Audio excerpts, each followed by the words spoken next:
नागपूर जिल्ह्यातल्या सीबीएसई शाळांसाठी आता राज्याच्या शैक्षणिक वर्षाच्या सुट्ट्या अनिवार्य करण्यात आल्या आहेत। राज्याच्या प्रत्येक जिल्ह्यातील शिक्षणाधिकाऱ्यांच्या आदेशानुसार चालू शैक्षणिक वर्षासाठी मंजूर करण्यात आलेल्या शैक्षणिक सुट्ट्या सर्व व्यवस्थापन सीबीएसई तसंच सर्व प्रकारच्या अनुदानित, विना अनुदानित, कायम विना अनुदानित महापालिका आणि अल्पसंख्याक शाळांना लागू असतात। शासनाचे निर्देश असतानाही अनेक सीबीएसई शाळा या सुट्ट्या देत नाही। त्यामुळे शैक्षणिक वर्ष सुरू होण्यापूर्वी सीबीएसई स्कूल स्टाफ वेलफेअर असोसिएशननं शासनाला या संदर्भात निवेदन दिलं होतं। या संदर्भात नुकत्याच झालेल्या बैठकीत सीबीएसई शाळांसाठी राज्याच्या शैक्षणिक वर्षाच्या सुट्ट्या अनिवार्य करण्यात आल्या आहेत। सीबीएसई शाळेतील शिक्षक व शिक्षकेतर कर्मचाऱ्यांच्या न्यायिक अधिकारासाठी लढणाऱ्या सीबीएसई स्कूल स्टाफ वेलफेअर असोसिएशननं अर्थात सिस्वानं शिक्षणाधिकाऱ्यांतर्फे निर्देशित करण्यात येणाऱ्या शैक्षणिक वर्ष 2026-27च्या सर्वच प्रकारच्या सुट्ट्या सीबीएसई शाळा संचालक लागू करत नसल्याचं निवेदन दिलं होतं।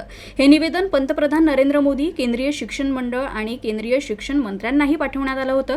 याची दखल घेत सिस्वाच्या अध्यक्षा दीपाली डबली यांनी शिक्षणाधिकाऱ्यांसोबत बैठक घेतली।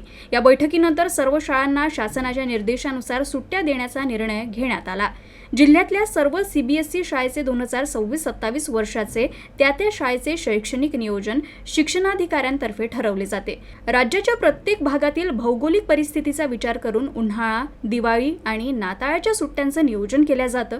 यावर्षी येणाऱ्या दिवाळी व नाताळच्या प्रत्येकी 10 दिवस सुट्ट्या निश्चित करण्यात आल्या आहे। या सुट्ट्यांमध्ये एकसमानता राहावी अशी मागणी सिस्वाच्या वतीनं करण्यात आली होती।